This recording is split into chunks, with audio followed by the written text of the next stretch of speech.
And he got it! Misses it! He missed it! There it is, second U.S. Open. Yes! Yes! Yes! Yes! Piece of history, young man. You better believe he did it! For the title! He got it! The 10th. Big strike for 5.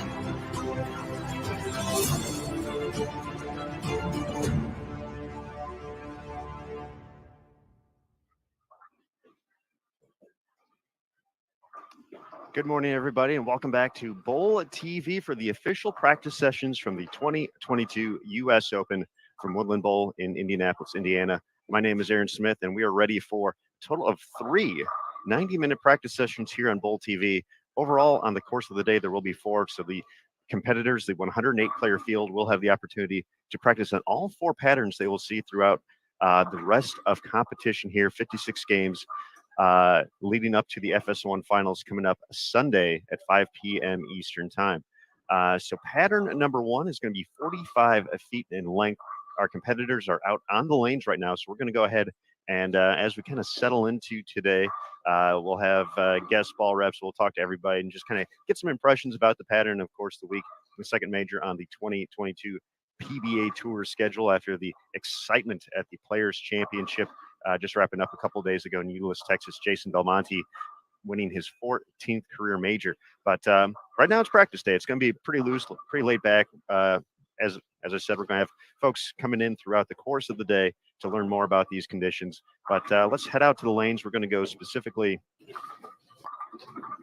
to lanes 43 through 46. We do have all competition pairs available on bowltv.com and also simulcast to Flow Bowling throughout the course of the week.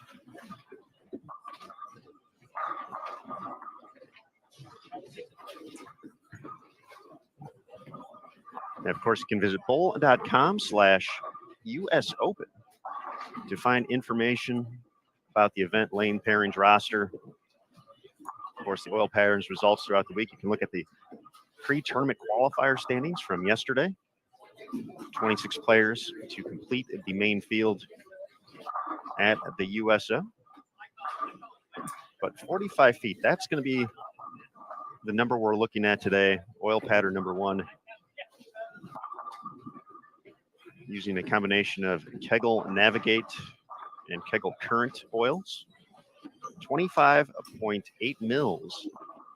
But has a pretty unique shape to it. And it's something we'll look at a little bit later throughout the course of the block. 1.67 to 1 on the ratio.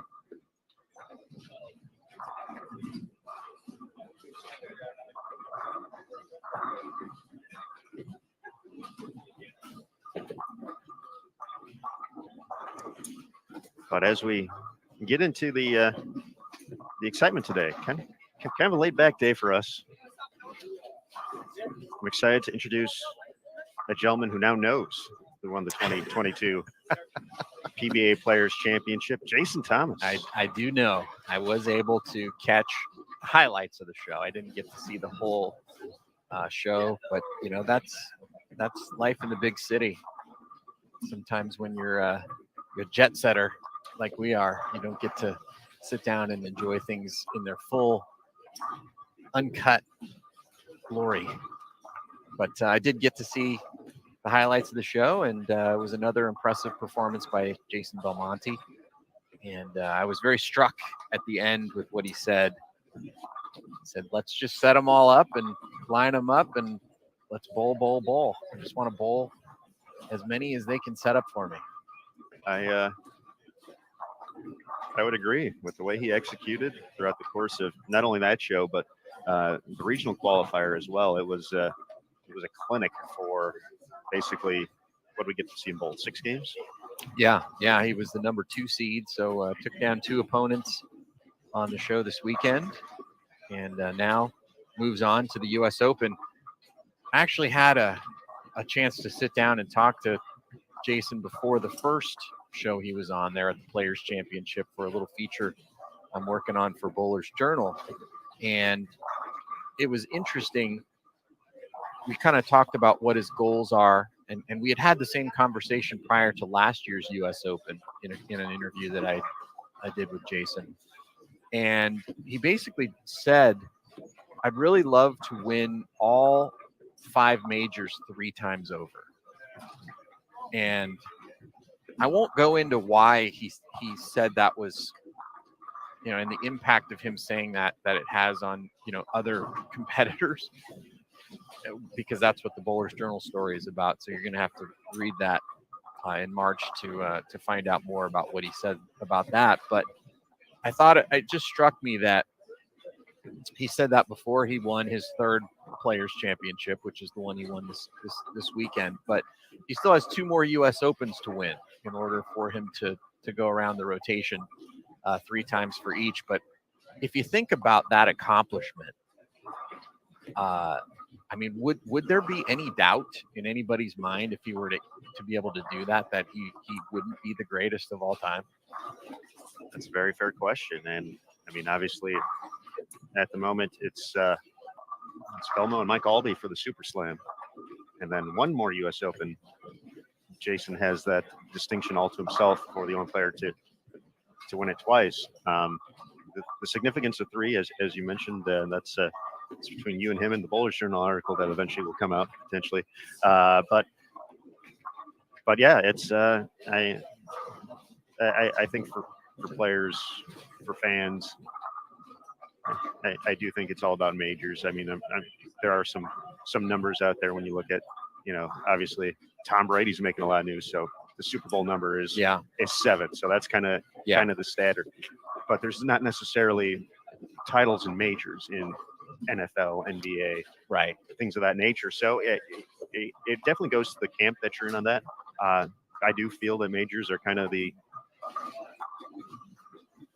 number I look at more than looking ahead to all-time titles. Yeah. And obviously the players with the all-time titles, the Earl Anthony's, the Walter Ray Williams Jr., they won a boatload of majors as well. So that's why they did. But here's the thing, Aaron, and he actually went a little further in that along that line, and he said, I'd really love to retire on 20 majors.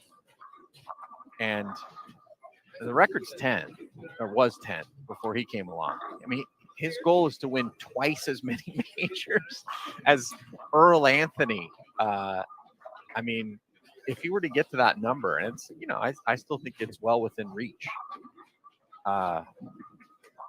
Is there? I think he's in the Tom Brady realm right now, where there's really no question who's the greatest. Anyway, it's an interesting conversation, something that we'll be talking about all week, I'm sure, as he makes his way through the tournament. But there are 107 other competitors that we have to talk about here at the U.S. Open, and a lot of interesting storylines for sure. Yes, going to be a fun week especially obviously for those of you who may be watching for the first time or kind of curious about the format of the U.S. Open. Then we can get into the oil pattern a little bit. 3 days of qualifying, 8 games apiece, 3 different squads. So nice full long days of bowling for all the bowling fans out there watching on Bowl TV and Flow Bowling. Then we make our first cut. We go from 108 players to 36. That's essentially the cashers for the event. All those cashers come back, bowl another 8-game block, and then we get down to the top 24 and round robin match play for another 3 rounds, 8 games apiece. So when it's all said and done, by the time we just get to the point of figuring out who's going to be on the stepladder finals, 56 games is in the book. Total pinfall and bonus pins from match play will determine the 5 players advancing. So throughout the course of that, we get to figure that out and kind of see as those storylines develop. Obviously, last year, Chris Fye winning, Jacob Buttriff making a return to the stepladder finals after leading in back-to-back years. 3 runner-up finishes now for Jacob as well. So obviously this is a one that's penciled in on the schedule for him. The run of youth that we had in Reno last year, back-to-back events, Spencer Robarge at the Masters and then Anthony Nyer here at the U.S. Open making the show. It's always so interesting how those things kind of develop. And of course, Chris Vi, the champion, his first title after making what seemed to be about 16 consecutive major telecasts. Right. Being able to cash that in and throw in some big shots in the 10th to force Jacob to strike out and to collect the 1-pin victory. So throughout the course of that, obviously, a lot of things are going to develop. But before we get to any of that, they have 3 patterns. And historically, U.S. Open, most challenging conditions out there on the professional circuit. They are, but with the advent of the 4-pattern version of the event, they do see some different looks, and there are some patterns that potentially the players can score on pretty well, and this might be one of them. 45 feet. One of the things that I think is interesting about this pattern is that normally we've become accustomed to seeing the left-handers play very far to the left. A few years back, we saw Ryan Simonelli win this event, playing right up the edge of the lane, and that was before the advent of the 4-pattern version of the event. But this particular pattern, you're going to get to see the lefties playing in a place where you'd never get to see them play, which is 4th arrow or in. And I think you're going to get to see a lot of these lefties show their versatility. I really feel like one of the unfortunate things about Jacob Buttriff's career is that he gets a bad rap in that all people think all he can do is throw urethane and play out, and really that is more of a circumstance of where he's allowed to play based on the conditions and where the right-handers play and how the right-handers break the lanes down. But I really feel like if he were allowed to play 5th arrow, he would love to be able to do that. He's very good at doing that. And I think this week you're going to get to see him show a little bit more of the versatility that he has than what we're normally used to seeing out of Jacob. That was one thing. We had Matt Russo on for the last couple of games of the pre-tournament qualifier yesterday, and that was one of the things Matt had mentioned. He's like, I wouldn't mind, having a couple events out there where I'm throwing primarily reactive, and then he kind of added the caveat. It's like, but at the same time, I also like making money. So right. But yeah, I mean, we're watching over on 49 and 50, Jacob. Matt Russo on that pair as well, and Ryan Simonelli. They're all playing between 4th and 5th arrow. The question on this pattern is, how long are they going to be able to stay there? Because the righties, because of the way the pattern is set up, are going to be forced to start way left as well. And so they're going to be crossing each other's streams, to use a Ghostbusters reference that I know you like. Oh, I always love the Ghostbusters references. You know me, JT. Yeah, but how they navigate that. The good news is, there's a re-oil every squad. So they could potentially get to play there the whole block. And I think that'll be really fun for us to watch. And also it gives us the opportunity to be able to,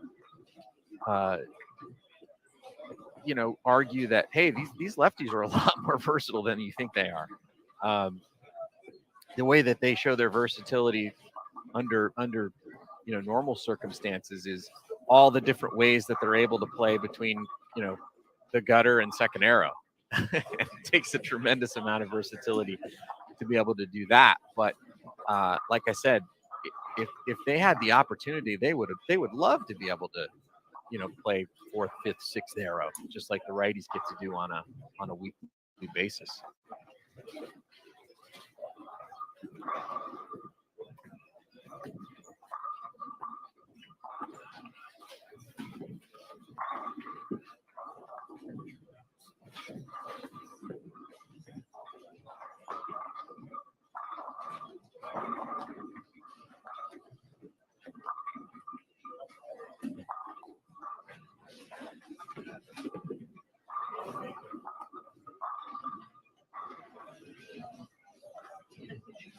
Aaron Smith working on getting the oil pattern graphic up on the screen for you guys to be able to see. It's a very unique shape to it.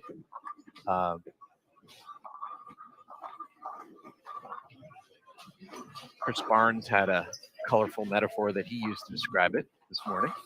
Colorful, interesting. I feel where I may know where he's going with that. Just, but I'm not going to say.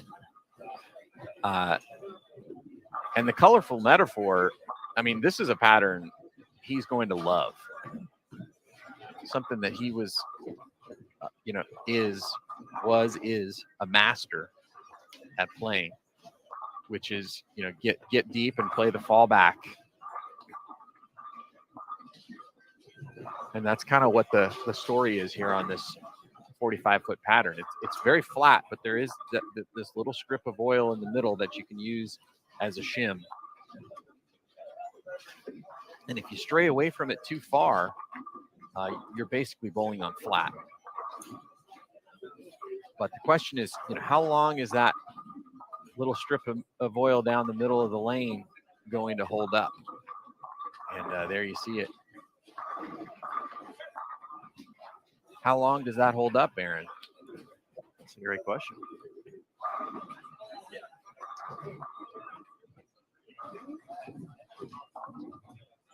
But what we've seen so far in the practice session is that, at least on this pair, it's no one has really ventured to try anything outside of essentially what the shape and the pattern is. So it's been everybody's left at the track, and although there's a shot on the left side a little more direct, but definitely for the right-handers trying to take advantage of what's in the middle of the lane there. And once again, you can find this pattern, and as the patterns released throughout the course of the day, bowl.com/US Open.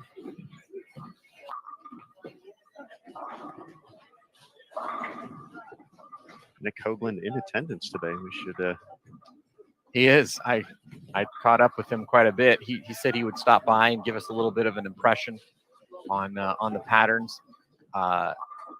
They will be released as the sessions unfold today. So we haven't seen. Well, we've seen, but we can't talk yet about them.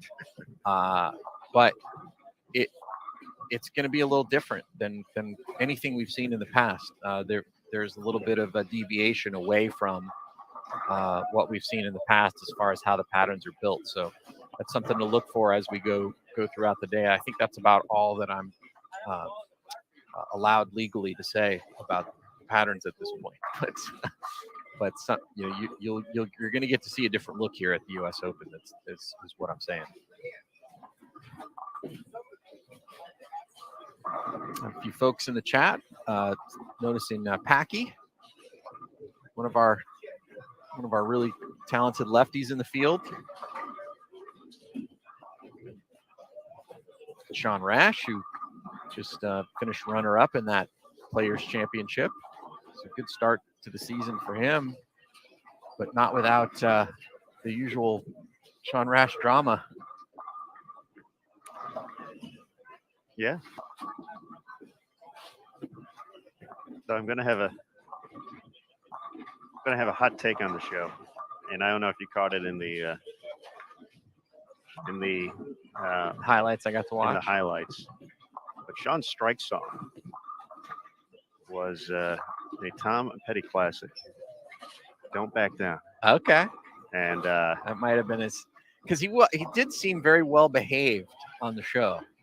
But I appreciated going that route in the strike song selection.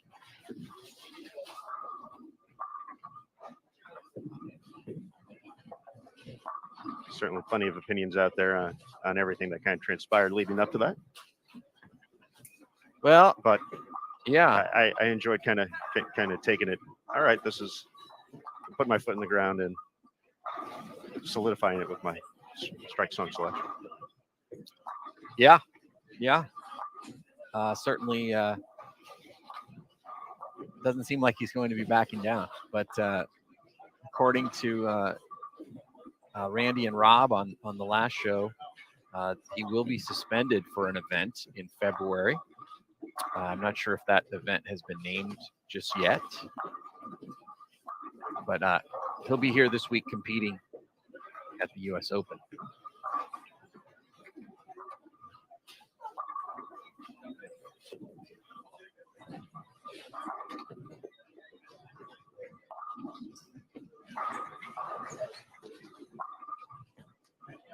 One of the interesting side conversations to that was, obviously he was suspended because of the comment about integrity, but the other piece to that whole episode with the first Players Championship show that he won was, was he using gamesmanship, with Matt Russo? And I had a conversation with Matt, and I know you talked to him for a while on the show yesterday on Bowl TV, and I assume you guys went into that a little bit. But Matt's been kind of taking the high road as far as his reaction to it. But we had a kind of a longer conversation yesterday just about what his job is as a pro versus wading into the whole is the right wrong thing on is there gamesmanship? And of course there's gamesmanship, right? I mean, of course in bowling you can't hit people, right? You can't tackle your opponent. Well, you can. It's just frowned upon. It's definitely frowned upon. I've never seen it happen before, except in television commercials. But I talked to Matt about how you deal with something like that. He said he learned a lot from the situation. How I manage my own emotions.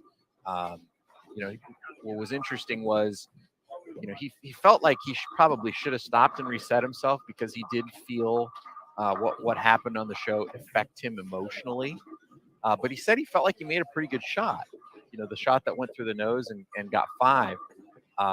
He said in his mind it was just as likely that lane just ran into transition for that one shot because he really hadn't missed it all day. There was really no key in his mind that would have prevented that from happening.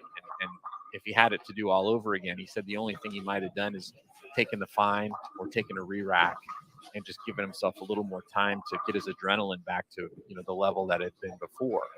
But it was a really interesting conversation that I had with Matt, and I feel like he's going to take that as a lesson and be better the next time.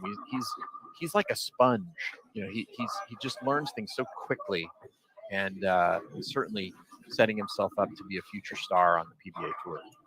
And we kind of touched on certain parts of that conversation. We didn't dig too deep into it on the air here because I kind of wanted to just talk about the positives of the experience of the show with him and kind of learning about that and talking a lot about Parker as well. And Parker you could see Parker at the show and the influence that Parker had on his game. And that was one of the things that Matt had said, though, is that he really is a sponge in taking things in his surroundings. And we've seen him make those improvements along the way as well, thinking about, just the progression throughout his collegiate career, learning from his Team USA experience, especially missing not being selected to the team for a year and then coming back and winning team trials the next year, and having a very successful Team USA career so far in the medal department for the events that he's bowled. But yes, I'm excited. I was excited to watch Matt during the show just because we've gotten to know him so well over the course of the years, and it's always fun to see someone, even though he's obviously a PBA Tour champion. That was a someone to a bowl TV show, a flow bowling show.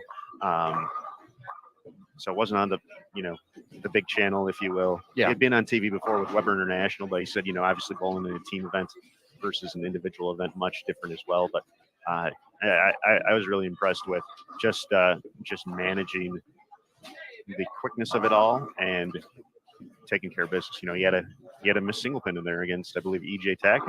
You don't get away with those against EJ, and then he was in a position to throw a strike to seal it and was able to do so. So for Matt Russo, yes, I told him that watching him compete and going back to kind of my heyday of watching bowling back when I was a young whippersnapper. The primary lefties on tour at the time were Parker and Jason Couch. Yeah. And obviously Jason was the power player. And you see the lefty power players out there now too. You got Jacob, you got Jesper. Yeah. But Matt's just demeanor, his shot making, his everything reminded, as I was watching him on the show, it reminded me of watching Parker Bone on the show. Yeah. And obviously with that being his idol, it makes a lot of sense. Yeah. But yes, it was like a new age version of watching Parker before Parker's kids are on tour. Yeah, no, for sure. And the other piece that we talked about yesterday was that I said, hey, the way that you handled that situation, you made a lot of fans for yourself, and that's all you can hope for when you make a TV show is to make fans. And he did that in a big way. So it's gonna be fun to watch him as we go. But got some folks in the chat mentioning some other folks. Jake Peters on the pairs in front of us, bowling for a little while, and it's been nice to see him kind of have a resurgence the last couple of months, making Team USA at the Team USA trials. That was a great story there with the big 300 game, the last game, and getting the selection, and then making the Players Championship show. So he's been red hot, and it's really nice to see him back after all of the misfortune that he's endured over the last year and a half or so, losing his wife to cancer, and all the outpouring of support from people in the bowling community. It's great to see him back and bowling well, and I would expect to see him continue riding the momentum here at the U.S. Open.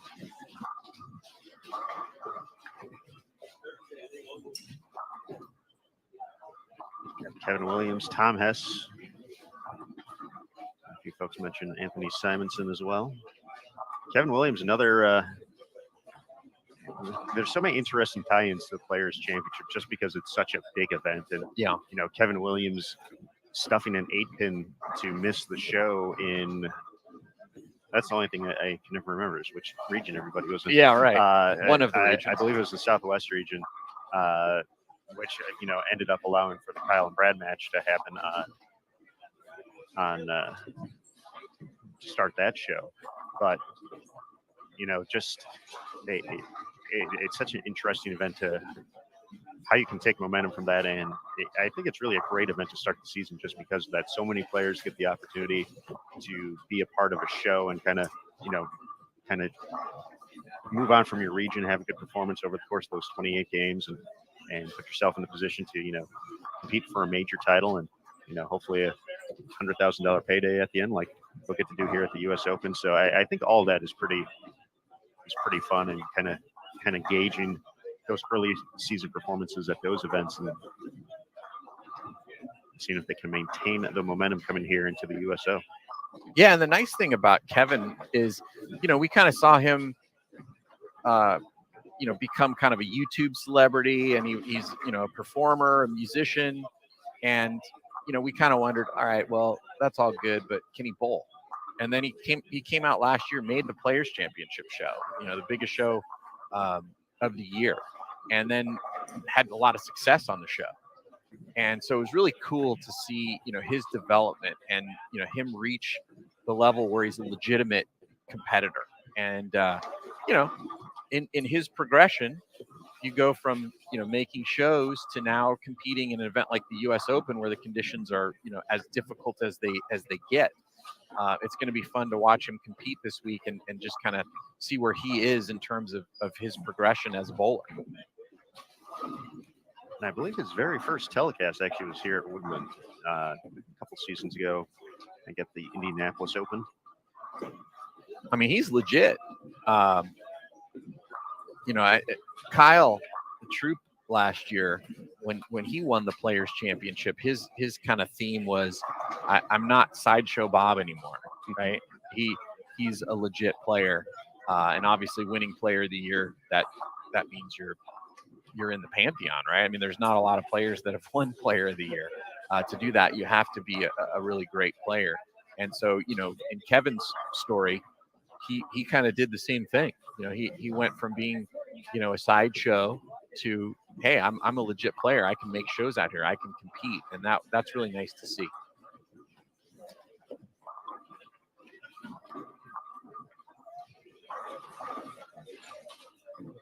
See, Tom Hess not connecting that messenger. I owe Tom Hess an apology.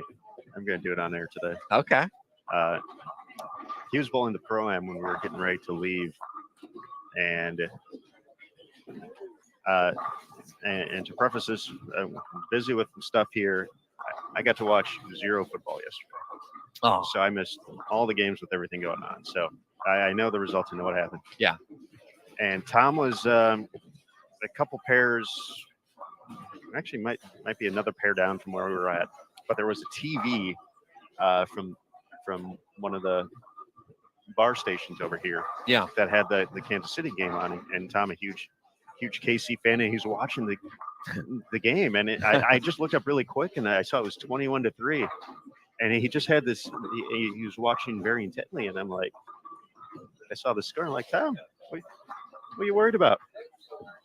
And then when I heard what happened, I felt bad about that. Yeah. So Tom, I'm sorry.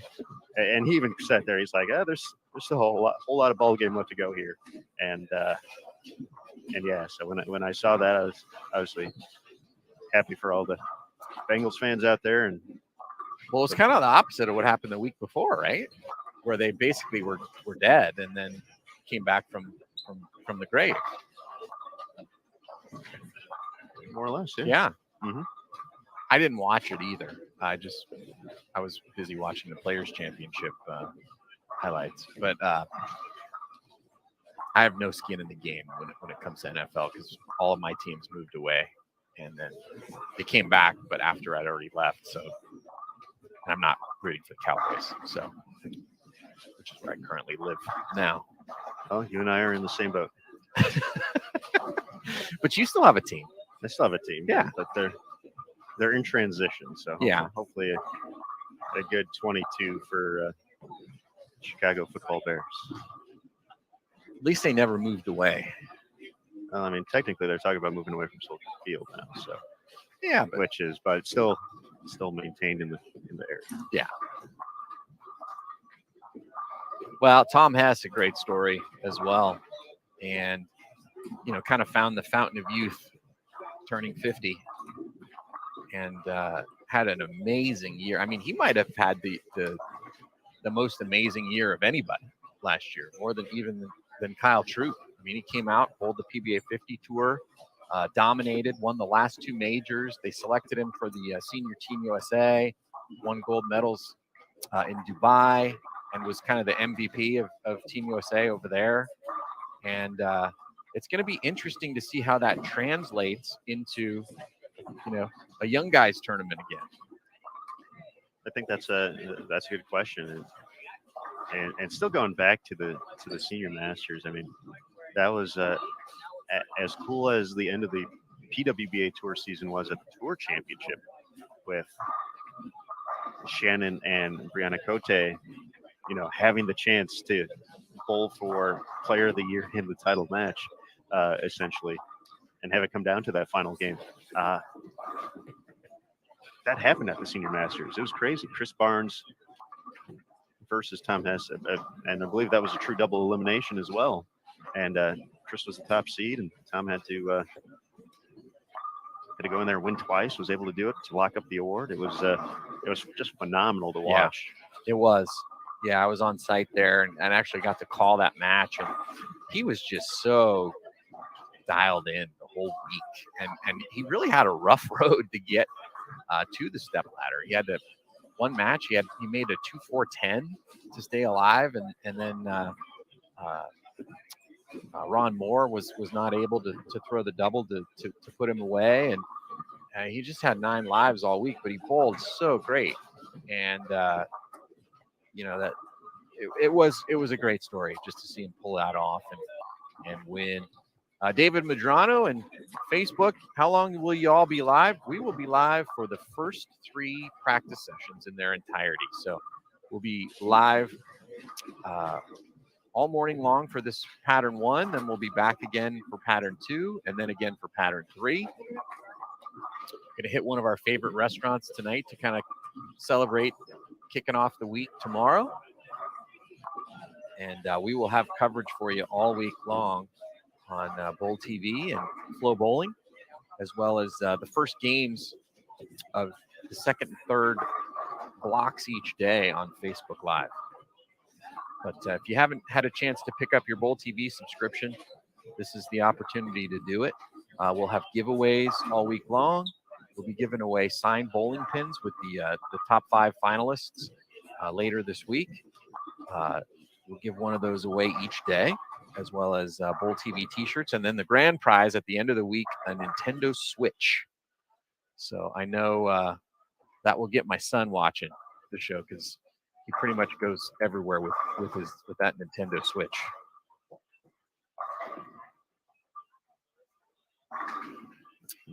Good funny comment another comment in the Facebook. Don Hughes says, Bucks lose, Brady retires. Steelers lose, Roethlisberger retires. Packers lose, Rodgers hints at retirement. My question is, when is Mahomes retiring? I was going to say that's probably going to be a little bit longer. Yeah. So I saw Chris Vi kind of going through a couple of the stations here. So as our defending champion, I figured we might want to show him. Take a look at it. And I saw Norm over here too. Oh, Norm. I mean, if it weren't for Pete Weber owning this event, I mean, wouldn't this event be synonymous with Norm Duke? It's two pretty iconic moments to looking at his 2 victories. And he just loves this tournament. He just loves how tough it is. The mental grind that it puts you through. He really, even though it does feel like whenever he's done for the day and we bring him in, he's completely spent, but it feels like he enjoys going through that process.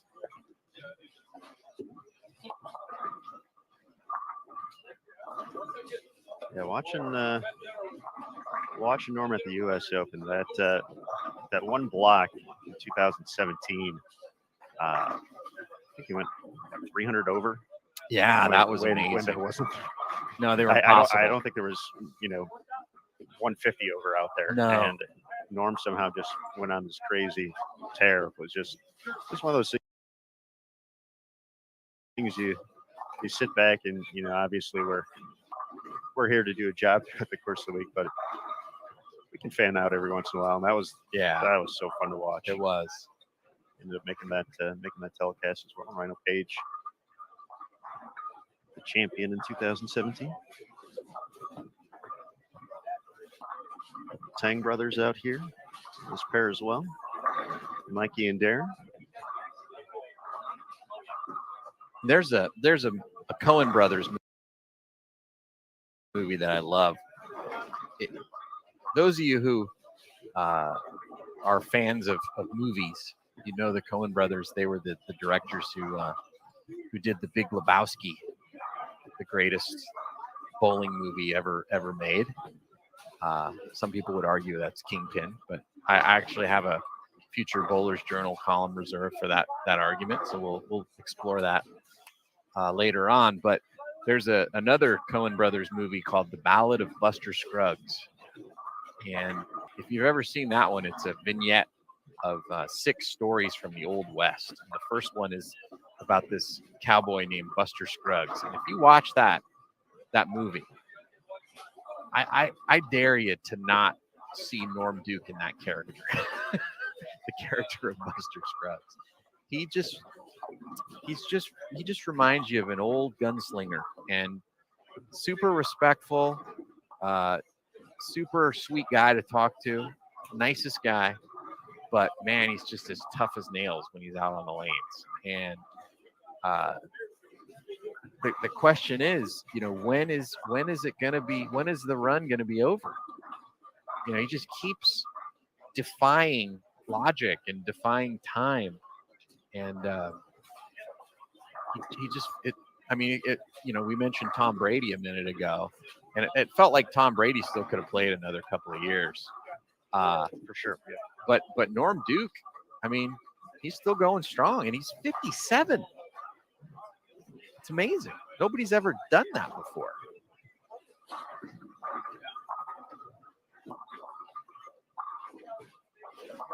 Just rock solid at the line, just hitting the pocket. Gives hope to all of us out there with a less than favorable rev rate. Absolutely. Breaking up splits. Even stuff you can make. He's already doing U.S. Open things. Yep. Yep. Well, we're starting to get to the point in the practice session where they're starting to transition a bit. And so it's forcing the righties left and the lefties right. And now the question is, are they going to start affecting each other's laydown? Because as they start to migrate, now they're starting to hit each other's laydown. And what do you do? What tricks do you use to get the ball through that front part of the lane to allow yourself to still use that little strip down the middle as hold? So your early hold is starting to go away. How do you get the ball through the front, still utilize that strip to give you a little bit of hold, but then get the ball to pick up?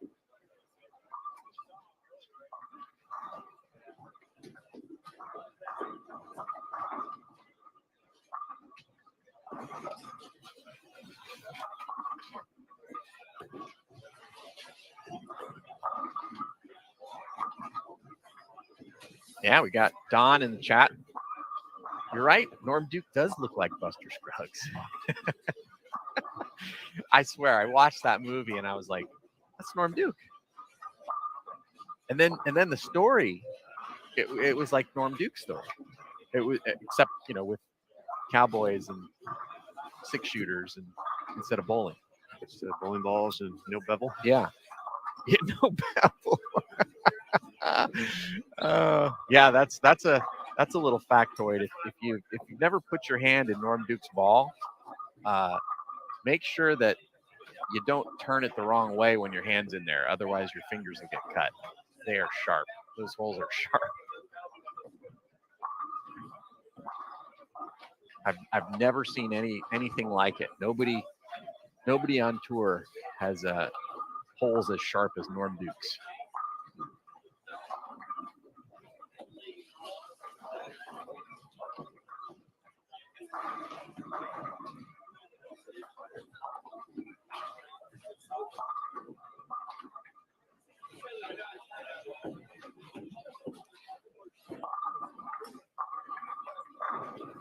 One of the interesting caveats of this week is, as we mentioned, 108 players in the field. That's the hard number for participants here at the U.S. Open. Oh, Deep Tang doing some blogging here for the YouTube channel.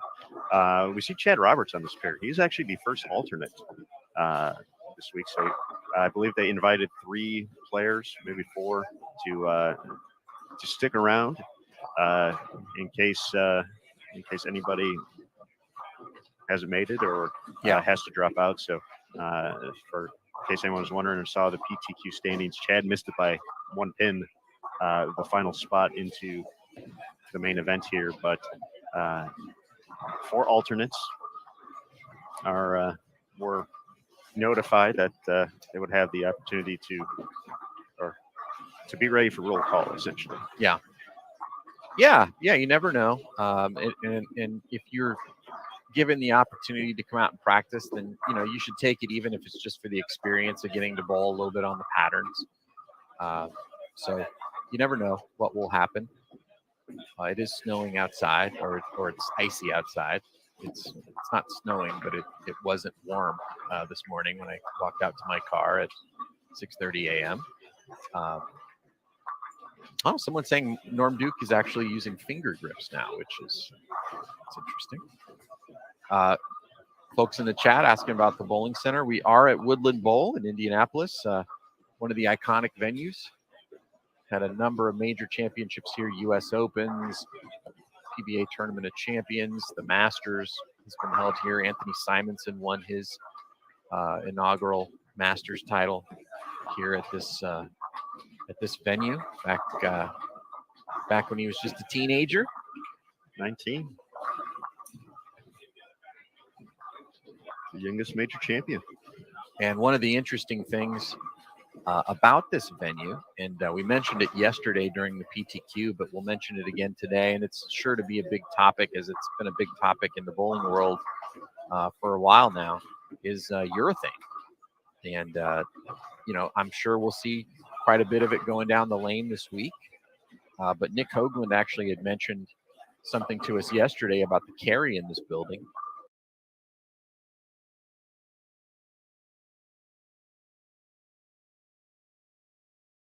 Said that the kickbacks were installed back in the 1970s. They aren't all that lively in comparison to some other places we'd go.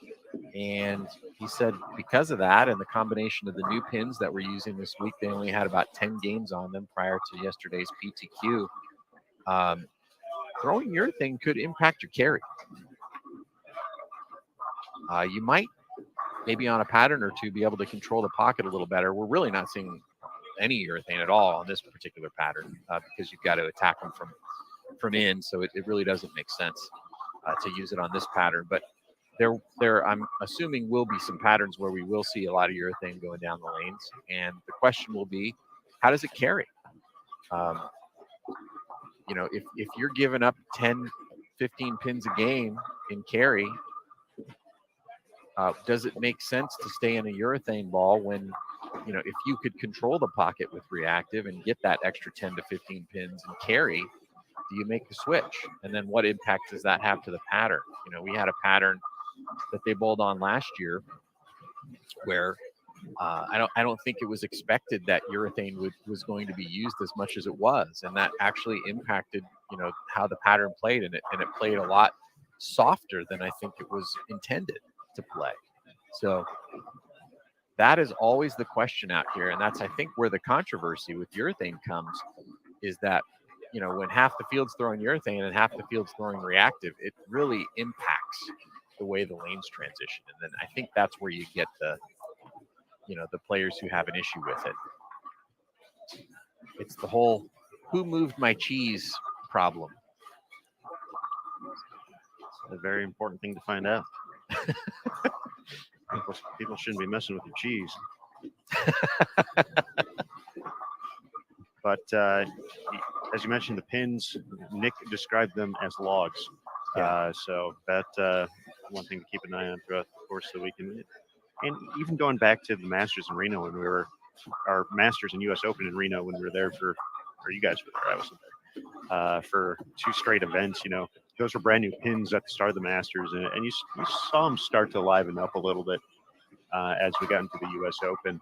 But another thing Nick had mentioned about Woodland here is that, and this is, things you've heard about centers in the past, just due to the center itself, is that it says, gutter really doesn't play well here. So once again, still a few patterns upcoming.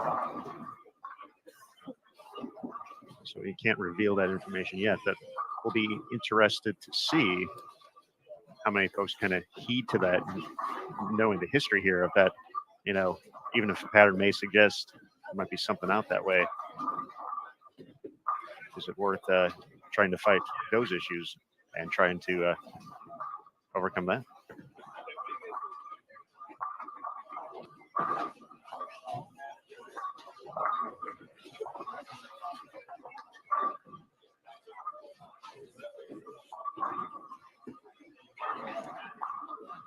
Folks, we are past the halfway point here. Cruising right along at the first practice session.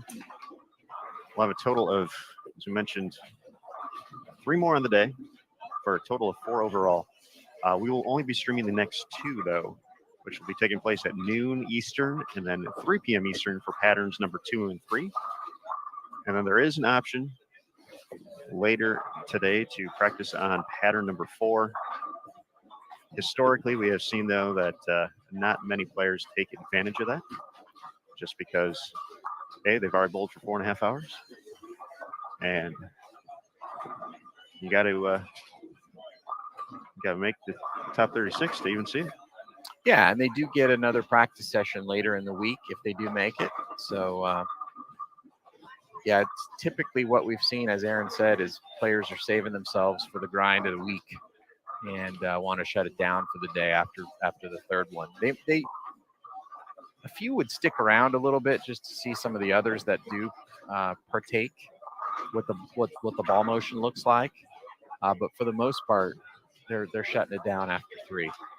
But it is nice. It is nice that they have the option if they want to be able to practice on it. So there's no reason not to do it.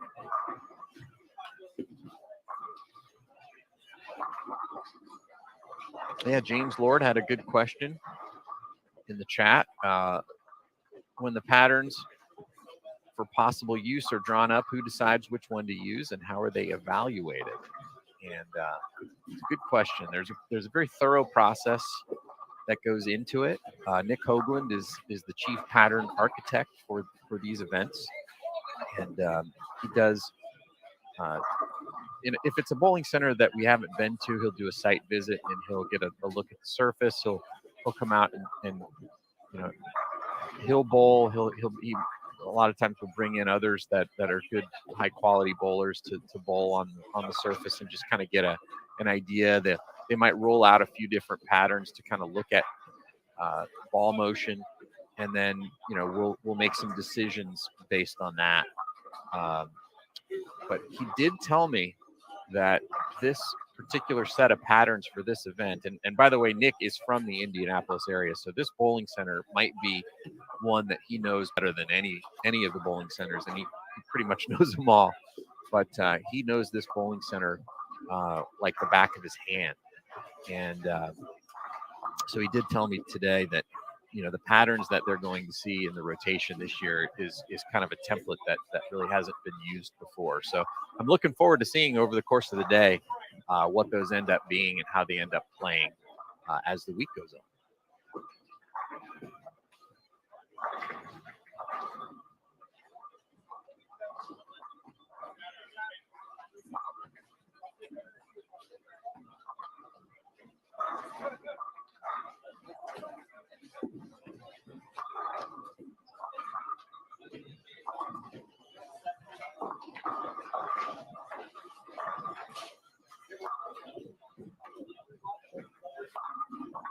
Chris Vi practicing the spares.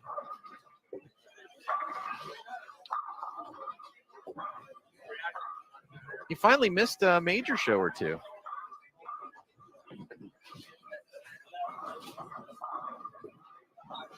Aaron, he was on a pretty nice run there. He was. I forget what the number was at when time was all said and done. Because there was the U.S. Open 2020. Yeah. The World Championship in start of, or right after that, right before everything kind of came to a halt in the bowling world and everywhere. And then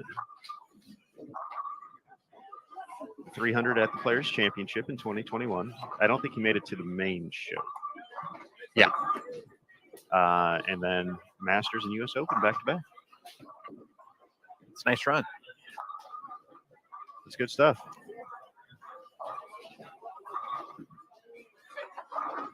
But it's been the players had a long layoff after the end of the season, and the last tournament, the Players Championship, was kind of their return from sort of semi-hibernation, so to speak, and so a chance for them to shake off the rust and get back at it. And now, they're going to get a big test here this week at the U.S. Open.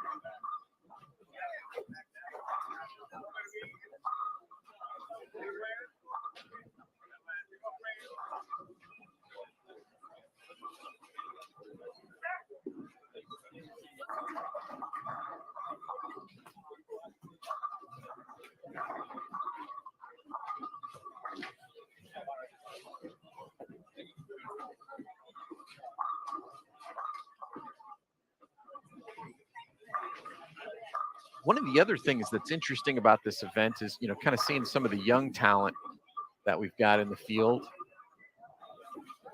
Terrell Ingalls, we've seen him, a few years back. He was bowling on the USA Bowling U15 show. And, we've seen him kind of go through all the programs, Junior Gold, Team USA, been on Junior Team USA, now bowling in college for SCAD. And he is a huge talent. Young two-hander from Georgia. Just a smooth style. Has complete control of what he's trying to do. So definitely could be someone to watch here this week. See if he can break through and make his first professional telecast.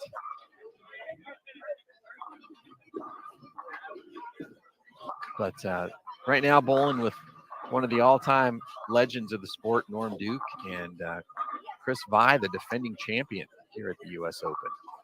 And then just a pair to the right, he's got the reigning PBA 50 and USBC Senior Masters and Senior U.S. Open reigning champion, Tom Hess.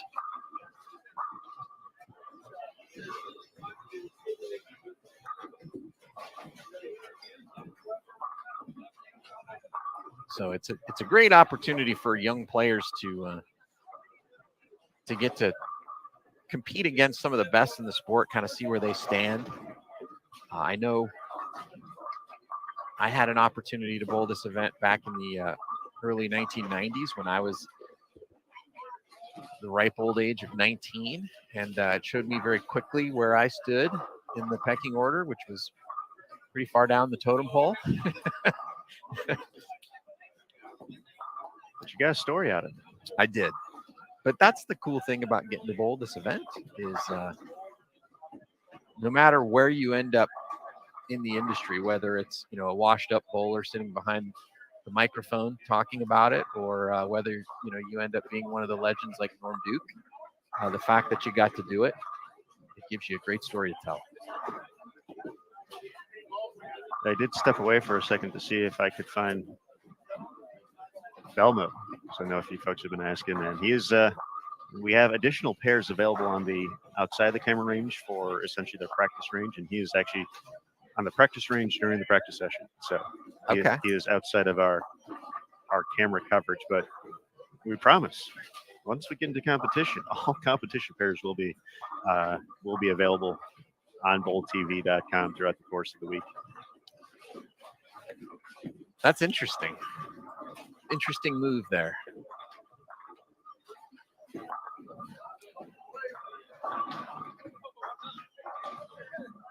I wouldn't doubt the guy.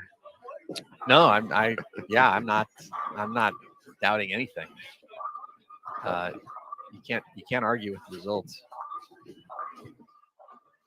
But let's switch it up a little bit here. I want to see some left-handers out here. How about you, JT? I like lefties. We got a couple of them over on 49 and 50. Doing pretty good.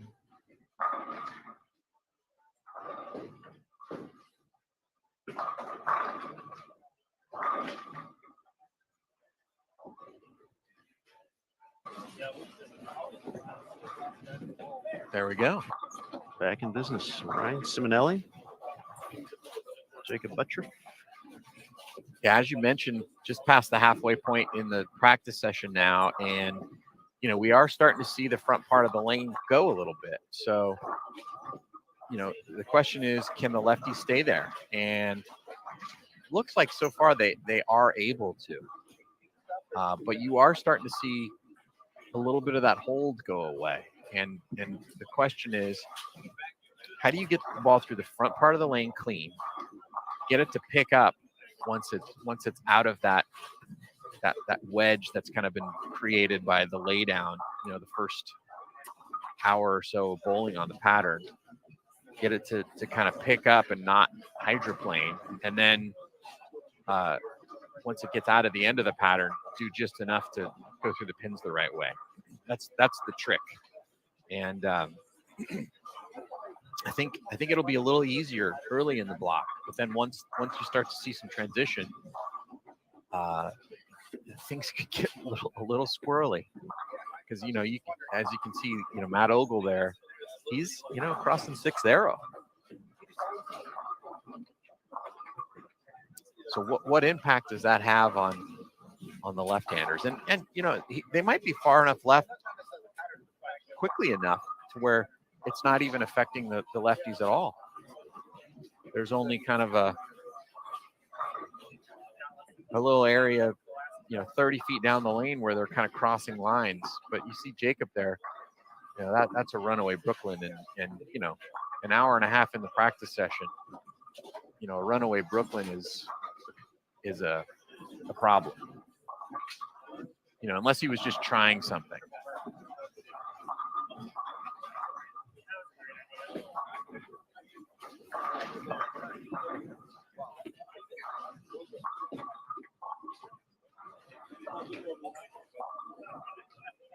And then looking ahead to the crossings tomorrow, just 36 players on every squad, so 3 to a pair. So we're definitely seeing more traffic on the lanes, more players just going. So obviously we're getting closer to seeing, that end of the block look. But yeah, and of course, course, play will be a little different tomorrow, though. Of course, the lanes aren't going to transition like this tomorrow because the players are trying things. They're playing different parts of the lane. Tomorrow they're going to pick a more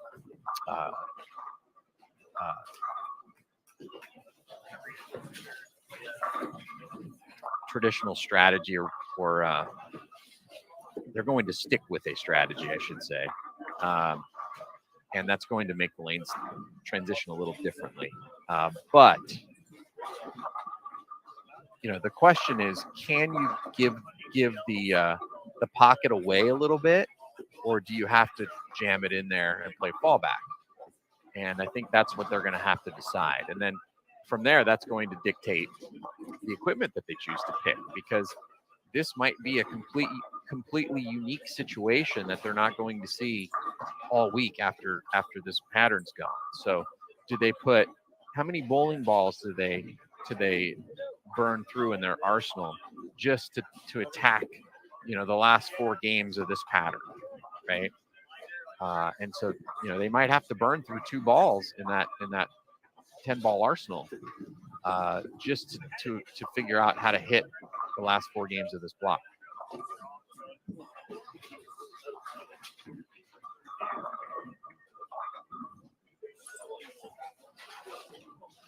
So 25 minutes left on the game clock here for this practice session. Once again, we'll take time to re-oil the lanes. It'll be about an hour and a half between end of this block, and it will be exactly an hour and a half. So players will have some time to fuel up for another 90-minute session on pattern number 2. We'll be hanging around here on Bowl TV once again, watching some bowling with you good folks out there. Yeah, we'll get some interviews with a couple of the players before we sign off from this first practice session, just to give you their thoughts on what they saw on the pattern. But I'm really curious to see what they decide to do towards the end of the block, and especially the lefties. Well, we're gonna have we see Jacob up here at 50, and I saw what he's walked up there with. So this is gonna be a urethane shot coming up for Buttriff on 50. Yeah, you got to look at what the outside part of the lane is giving him at the end of the block. If you remember a couple years ago, he checked in all urethane balls, and there was a pattern that was similar to this that he bowled very poorly on, and knocked him out of the tournament. Basically, I mean, the saying at the U.S. Open is you can't win the tournament on one of the days, but you can certainly lose it. And he lost, the tournament on that day. It was the year after he had led by 600 plus pins for 2 consecutive years. And he said, I should have checked in a reactive ball or two, to tackle that pattern. But, I think what he's getting a lot right now is, am I going to be able to get away with surviving the last couple of games on this pattern with urethane? Is that a better option than maybe trying to check in a reactive ball and playing fallback late in the block? Because really, he's going to make the decision at the end. And if he feels like I can really hit one of these 4 patterns and I can get away with shooting even on this one, he's gonna check in whatever he feels like is going to give him the best chance to shoot even on this pattern. And if that's your thing, it's your thing.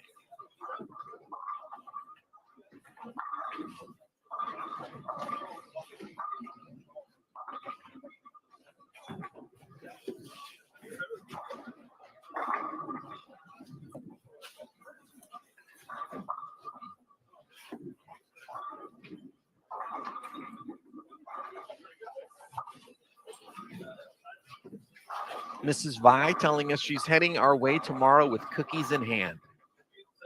So that just made my day a lot brighter. Not that it wasn't already very bright. Can't go wrong right there. That is the natural fuel for bowling events and primarily bowling live stream personalities. See, that's why you have to, at the collegiate events, you have to get to know a couple folks, get a few coaches who'll let you know the snacks, kind of keep you going throughout the course of the block. Curtis Von Kruger has a lightsaber right now. I'm not sure what's going on here. It may not be an actual lightsaber, but No, it's, it looks very lightsaber-esque. that would cut right through the Kegel navigating current oil right there. Like a tauntaun's belly.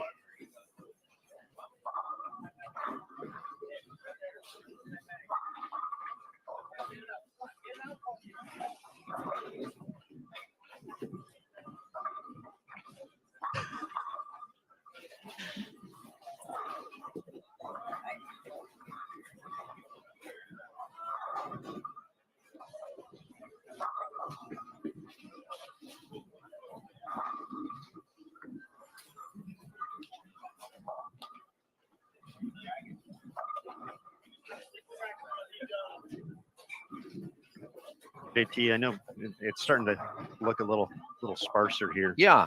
We'll probably try to grab some players. So before we kind of get into that mode, one of the things we talked about earlier on Bowl TV throughout the course of the week, we will have giveaways. Yeah. Exclusively on bowltv.com. So that'll be the place to pick those up throughout the course of the week, and to show our good fortune in that, we are going to have our first giveaway here at the U.S. Open on practice day. So we'll be giving away a Bowl TV t-shirt to one lucky viewer on bowltv.com exclusively. So that is where you can participate and be a part of the giveaway experience. bowltv.com. They work very simply. In the bottom left-hand corner of your screen, you will see a prompt that says the giveaway will begin soon. Want you to participate. It'll count down for about a minute, and then another prompt will show up in the same exact spot and say the giveaway has begun, and there will be a submit entry button. All you have to do is click submit entry, and you're good to go. So with that, we'll go ahead and get that started. We do recommend, if you're watching in full screen mode on bowltv.com, take it out for a quick second so you can see the chat and everything. But we'll go ahead and get that underway in just a moment here, so be on the lookout for that. Bottom left-hand corner of your screen on bowltv.com. One lucky winner taking home a Bowl TV t-shirt.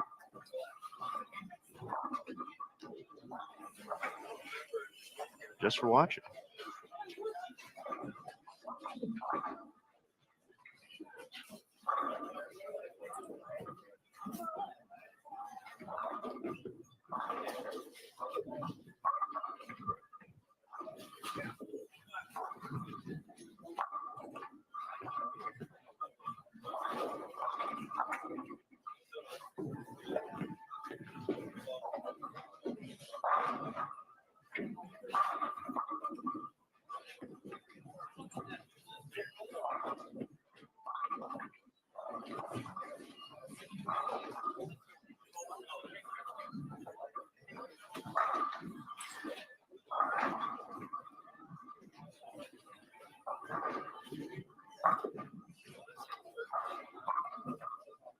I believe we'll have Bill O'Neill joining us for a few quick thoughts here on pattern number 1.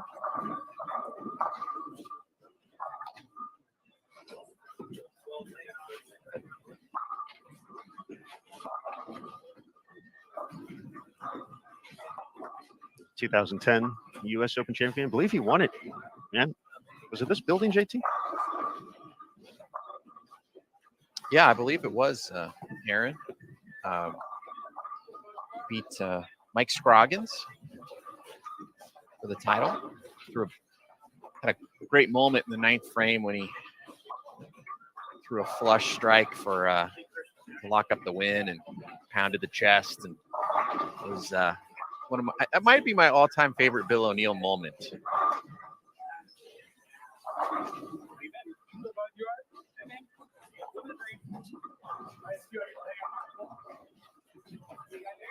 I got a lot of favorite Bill O'Neill moments, but that might have been. That was here, right? Okay, the U.S. Open. Yeah. Kind of at the turning point of my whole career. It was only my 2nd title. And So I beat Tommy Jones and then Mike Scroggins, who were, both definitely going into the Hall of Fame at that time. And to do that for my 2nd title kind of put me on the map out here. Yeah, we were just making sure we had that right. So that's great. So it's got to be nice to have a little nostalgia coming back to Woodland for that purpose as well. I mean, this is a great center in general. Just walking in here, it feels like tournament bowling. This place, it's just everything about it just feels right. It feels like we're supposed to be here. It's always a beautiful place. It's always really well kept, and it's just a nice environment to be. I mean, coming to Indianapolis in February, not the greatest, but coming into this building is always special. Absolutely, Bill. Had a nice start to the season at the Players Championship, making the show for your region. Obviously, you didn't make it to the main event though, as you would have liked. But it's got to be nice to start the season off with a good performance like that. Just tell us a little bit just about kind of after that wrapped up, just kind of the prep coming into this week for the U.S. Open for you. Yeah, I mean, I practiced a couple times, didn't really change anything. I felt really good about my game. I didn't bowl a great game on the show, and even if I did bowl a great game, probably still would have lost because Patrick had a big one, so it might not have mattered anyway. So yeah, I was really happy with the, with that tournament. I led every right-hander in my region by almost 100, so that was a sign that the grip change I made in the off season kind of helped out, and I'm just looking to build off of that. We talked about your success in this building. You just got to bowl on them a little bit. What were your impressions of this particular pattern, and how are you planning on playing them when we start up the tournament tomorrow? Yeah, it doesn't look like the scores will be overly high, especially to start. They were a little tricky, a little bit left of target. They rolled really early, and it was hard to get in the middle of the lane early. So you kind of probably had to play this 7, 8, 9, 10 range and just try to really take your hand out of it and be softer and control the pocket and not try to go for score, I would say, in the first few games until, enough people play in that 10 range that you can kind of move in off of that and roll it a little bit and throw it at it. But I think, as of right now, my game plan for, tomorrow would be to keep my hand as soft as possible and just let the lane hook it. And if you try to overhit it, you have no mistake room to the left at all. It will go high immediately. So you kind of have to, figure out how to get your hand in the right spot in order to when you miss a little bit to the right, it has enough juice to get around the corner and, get the corners out. Yeah, it felt like later towards the end of the practice session, it was kind of tricky where you couldn't really open your angles up, but it was very difficult to keep the ball in front of you as well. So what is the plan for how you're going to attack later in the block? I think as of now, see, it's tough. The practice session is always tough because nobody throws spares for the most part. So there's no plastic or urethane going down the lane to, at spares to kind of, push some of that oil down. So they will change a little bit tomorrow, but we're only bowling with 300 pairs. So they're not going to break down that much. So I just think the idea is whatever you're doing, the hand's got to be as soft as possible, and you just move in and you try to get your angles open a little bit, but like you said, you can't open them up too much because then you're gonna miss the head pin, and then you're gonna want to throw it slower and overhit it, and then it's gonna hook early and go high. So I think the idea is just to control the pocket, however you have to do that. I know this isn't too much of your concern, but there are a lot of good lefties in the field this week. And I thought this pattern was really interesting because it really is a chance for them to have to actually play the middle part of the lane. But then towards the end of that session, it looked like they were struggling to get the ball through the front part of the lane. What do you think the lefties will do on this pattern tomorrow, both early and late? Yeah, it'll be interesting to see what they do and how the lanes, play for them because, for the most part, they like to use urethane a lot. The last few years, a lot of the lefties are just strictly throwing urethane, and it kind of keeps their angles a little more in front of them. And it didn't look that great. It looked like it rolled too early and forced them in a little bit and made them try to hook it with the urethane, which is no good for them. And then, so that most of them don't throw reactive that much out here. So it'll be interesting to see what happens when they have to, slide right of 20 with the reactive ball. I mean, there's a lot of talent out here. I'm sure they can figure it out, but it certainly didn't look like, oh wow, the lefties have it. They can just throw it to 5 and then hook back. It's definitely not one of them patterns. One more question for you, unless Aaron has one after this, but did you make any decisions on your ball card based on what you saw out there on this pattern? Yeah, I mean, there's always going to be a couple balls that are going to be in my pattern, no matter how they roll. I have a Strata hybrid and a Web MB and a Black Widow Ghost that are probably going to be in there no matter what. And then so we'll throw a couple other balls here that I just drilled a Game Breaker 4 Pearl that rolled really, really well. So that'll probably be in there. But yeah, just try to keep an open mind and see what, when you have a 10-ball arsenal with 3 patterns, you want to try to have a few balls that can overlap and you can use on multiple patterns. So yeah, definitely no firm decisions until all the patterns are, out there. Well, Bill, JT stole my question there, so I think that'll be the last one. So I just want to ask final question, then we'll let you go. Where is Belmo taking you out for dinner tonight? Oh, I don't know. Who knows? We went to Chipotle last night, and I paid for my own meal. So maybe he's got some bigger plans for me. I mean, maybe in his mind, it's just letting me be around him. I'm soaking up his aura, and that's enough payment, I guess. We'll see, but I'll keep you updated. All right, thanks, Bill. Well, best of luck throughout the course of the week. We appreciate you taking some time out here on Bowl TV, and have some fun out there. All right, thanks a lot, guys. All right, everybody. Bill O'Neill, the 2010 U.S. Open champion, joining us.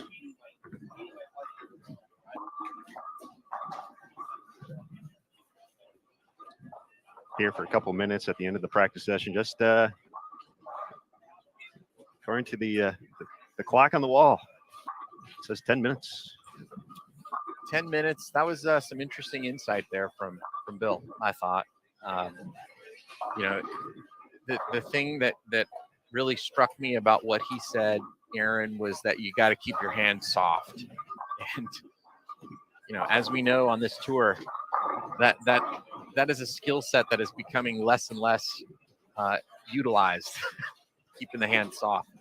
So, but this is just one of the 3 patterns that we're going to see, not counting the 4th one that everybody's going to bowl on for the last 32 games, who makes it into that top 36 and then top 24. It's important to get off to a good start, I think, at the U.S. Open, but it is a long event. You just really don't want to shoot yourself out of it. But I also thought it was interesting, what he said about the left-handers, that a lot of them like to throw urethane, and he said, that really didn't look like a great option. But we are seeing a lot of the lefties and even some of the righties right now moving back out to the right just to kind of get a look at what that option is maybe later in the block. But it feels like the further right you go, the flatter they are. So I really think the key to scoring on this pattern is going to be how to use that strip in the middle part of the lane to your advantage.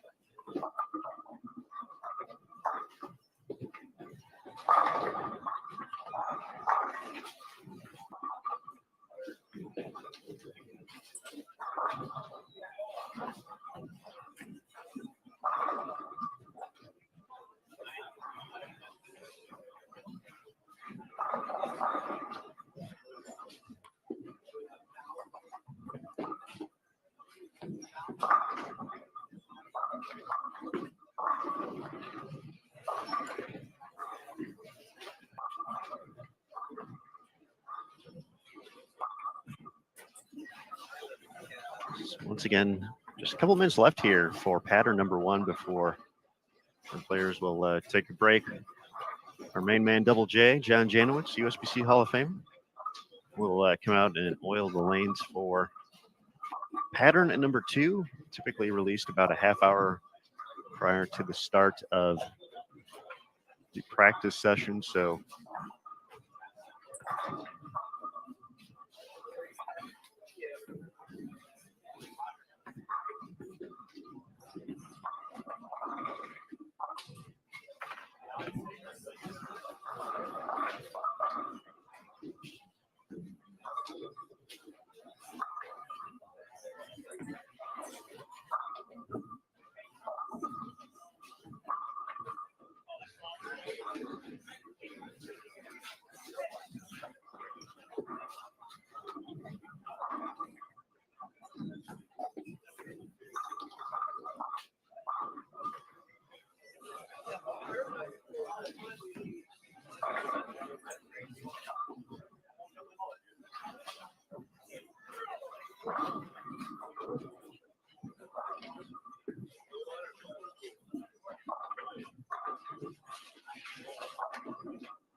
looks like JT is attempting to get another guest or two here.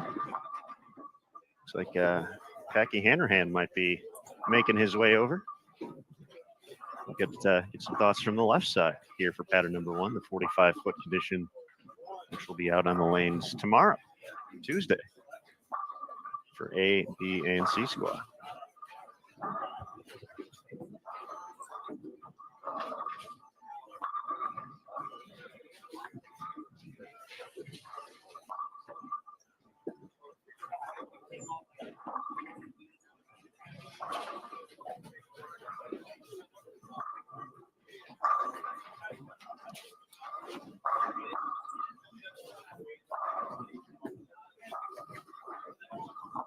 All right, with that, let's bring in Packy to Bowl TV.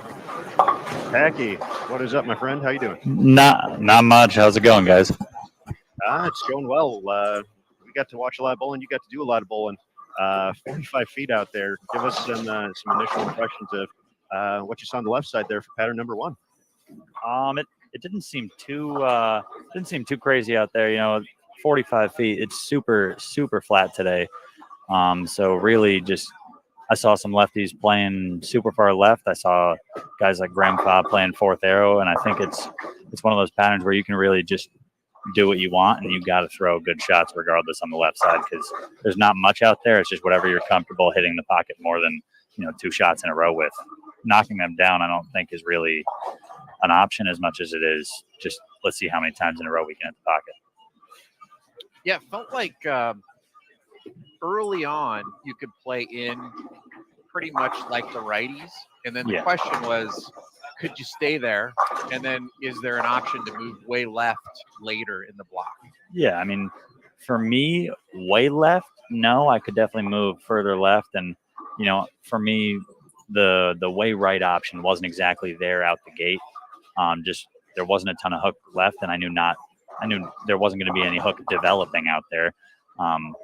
So really, I just said, instead of playing deep in and making that big move in the middle of the block, my game plan is just going to be kind of camp out a little further left, in that almost in between zone, right around 10 to 15, and really keep in front of me, knowing the shots in they'll probably hold just because it's 45 feet, and make sure I don't throw too many shots left, because I know there's just not a lot of hook out there. Yeah, so this next one I got is a kind of a two-part question. One is, for this particular pattern, is urethane a good option?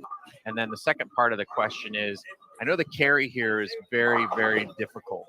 So is that going to play into your decision to use urethane this week? Maybe a little less than you would have normally used it if the carry was a little better in the building. As most lefties, I love urethane just as much as anyone else, because it is a ball that keeps the pocket in play. On this pattern, I didn't see it just because the way the right side developed with the early hook, I don't throw it, 20 miles an hour like Jesper or Spencer, so I couldn't really keep it in front of me and keep it on the line that I wanted to. So I went to some smoother, like really, really smooth reactive balls, just to try and give me that like almost urethane look, but get it through that first like 10 to 15 feet of the lane. And then as for the carry, I try not to think about the carry too much or think about, how that comes into play. I'm just trying, it is the US Open at the end of the day. I'm just trying to hit the pocket as many times as I can, and, make sure that I leave myself makeable spares instead of going the other way where I might chase some strikes and then all of a sudden it blows up on me and I have, a 4-bagger of splits instead of a 4-bagger of 7 pins where I can at least make those. Looking for the good 4-baggers, not the bad ones. The good 4-baggers. Yeah. Packy, I'm going to make a reference to the channel now because it's important, and you guys are doing some good stuff there. And we saw you grabbing some content out there as well. But I have to know, how do you think the 20-pound ball would have done out here today? All I'm saying is, you asked the carry question. The 20-pound ball would have had no problems getting the 7 out. Left a couple flat ones out there. I don't think it's possible for that 20-pound ball to leave a 7 pin. So if I could have brought it, if they would have allowed me, it definitely would be in the bag. I just got asked that. That was a fun video to watch. Compared to what you usually like, literally, how heavy was it? Like, how much did that just kind of affect you when you were going through that whole game? Just kind of tell folks about that. I just thought that was so cool and so interesting to watch. It was definitely a big change. It was an extra 5 pounds more than I usually throw, and an extra 4 than the heaviest ball allowed on the market. And it was something I almost I went back after the video and I was like, man, could I use this as like a training tool? Because after I threw that, I was like, man, my ball speed's automatically like a mile an hour harder, 2 miles an hour harder. And I wasn't even trying to throw it that fast. I didn't want to ruin any of the machines and stuff. I had trouble finding a place in town that would let me throw it.